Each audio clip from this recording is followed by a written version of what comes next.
ചുമ്മാ രാവിലെ വീട്ടിൽ മേടിച്ച പൊറോട്ടയും തലേന്നത്തെ ബീഫുമാണ്. ചുമ്മാ ഒരു കിഴി പൊറോട്ട, വെറുതെ ഒരു കിഴി പൊറോട്ട ഉണ്ടാക്കിയതാണ്.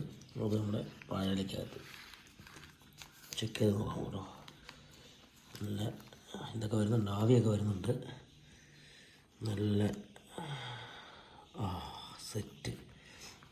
ഒരു പൈസ നമ്മൾക്ക് വെറുതെ ഹോട്ടലിൽ കൊണ്ട് പൈസ കളയണ്ട. നമുക്ക് അടിപൊളി സൂപ്പർ.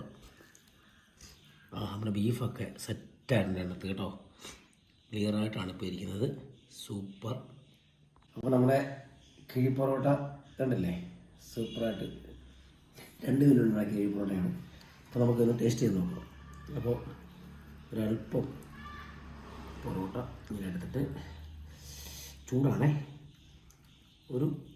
ഒരു കഷ്ണം ബീഫ് കൂടിങ്ങനെ ചുരുട്ടി, കൈ കൊള്ളുന്നുണ്ട്. ഒരു കഷ്ണം ബീഫ് കൂടെ എടുത്തിട്ട്